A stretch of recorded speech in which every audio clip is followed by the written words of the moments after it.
and here to talk about the joy, the pain, the setbacks, and the tremendous comebacks, the one and the only Karyn White. Woo! Yes. Oh, I love you. I love it. I love the rap and all of that. I'm like, go Portia. Hey, hey. Hey. It's Karyn White, right? So we got to bring what little I can bring. And I thank you for bringing your whole self to the table today. I'm just so honored to have you here. You've done so many things, and we've got so much to try to get to. But I want to start with just giving you your flowers for a remarkable career and that staying power that so many of us admire and can connect to generation after generation, but especially the grown and sexy, right? Yes. This has been amazing for you all the time. Yes, it's definitely been amazing. I still can't believe it when I go like, okay, my songs have been out for like 30-something years. I still feel I'm 30. Right. So I'm like, what? Of course, because you're still 30. Right. What are we doing here? Like, wait a minute. But let's talk. I want to start back Inglewood, California, the youngest daughter of 5, right? Let's tell me about 16-year-old Karyn White. Who was she? Tell me about this beautiful little girl. Who was she, and what did she want to do for a living? First and foremost, I'm going to say that faith. I had so much faith. Even as as a child, yes. I knew, you couldn't tell me, this was my speech.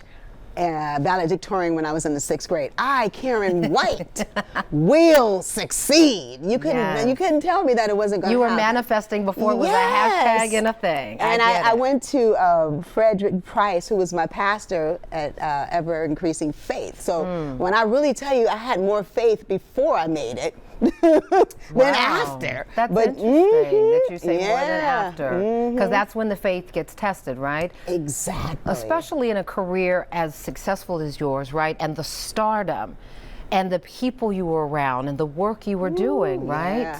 Tell me more. Well, first of all, the greats. You know, I started with, I'm going to say, people don't realize that, but at 16, I was in a group called Legacy. And the drummer from the group Switch, Motown, you know, they'll never be that. Right, I was like, okay, that's the last bar. That's the last bar. I can't afford the rest. But yes, the drummer, I was in a band that he put together. So I was with them. I was the youngest, and we had 2 other singers, and it was a band. So they wound up getting a deal, and I wasn't included in this deal. So I was like, oh my God, heartbroken. But I really didn't want to be in a band anyway. Of course, it was the vehicle.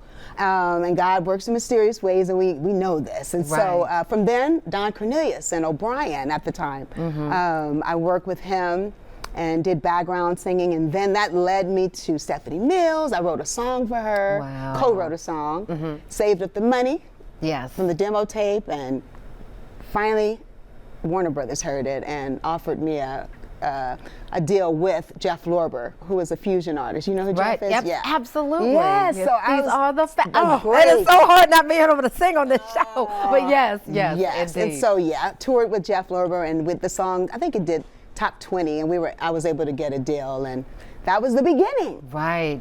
Yes. And then, but it did. You have already laid out what I know to be a very methodical process that takes some time. But was there a point, I mean, once you start getting, with the super producers, the mega hits, where it just feels like you are just taking off and you're just holding on, like, okay, God, did we talk about this? This is what I prayed for. I know. And I'm going to say relatively fast, because it seems when you like start, when your first record is a gold single, hooking up with the incredible Warner Brothers, which was a boutique label and had all the iconic artists, Prince, Madonna, Chaka, just the greatest label. Benny Medina was my A&R directive there, and he's head of black music. So he hooked me up with the up-and-coming L.A. Reid and Babyface. Right. So when you all are working together, I mean, I've obviously never recorded a song in my life, as you can tell from the top.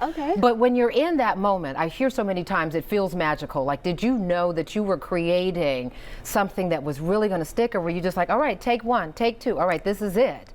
No, you kind of knew it with those guys, because the track record was there. You know, they had the whispers, but it wasn't as look, it wasn't like after me, because they wind up writing 100 more Babyface, 100 top 10 records. But yeah, you knew the talent was there. You knew And you just know it, you know what I mean? The songs, the words, the lyrics. So working with them, I knew that they had it, and we were trying to compete against Jam and Lewis and Janet. It was like I was going to be their Janet, you know, at the time. And wow. So it was. Was it? I know it was fun. Was it hard? Was it? Oh, it was all of that, right? Oh yeah, it was hard, and I did most of the recording with L.A. Reid. So he was like, "I don't believe you," you know. It's like singing Superwoman, and I'm thinking, "You're right," because what do I know about being a Superwoman? You didn't feel I'm like a only Superwoman when you recorded it? 22? Of course. No, how could I? I ain't been through nothing. Look, right. What did I know? Oh, I got a deal at 18, and you know, I hadn't lived it, but my mother. That's who I envisioned when I sang that song, and just you know, the powerful grandmother that I had, the aunts, and just sisters, and so I really embodied them. And I love Gladys Knight. So it was really a trip when she and Patty and Dion recorded it. I was blown away because I love Gladys, you know, and Dion, of course, and Patty. Right. But yeah, so it was a great time in the studio, though. Oh my goodness. It just sounds like so many amazing experiences. I want to keep this conversation going. We've got so much more to talk about beyond even the singing, right? Oh yes, we do. All right, coming up, we've heard about the success and the fame, but Karyn White says there have been some obstacles as well, the painful ones that forced her to step back from performing, reevaluate, reassess life. You're going to hear what happened and then how she pressed through the heartache and turn those setbacks into a comeback. We'll be right back.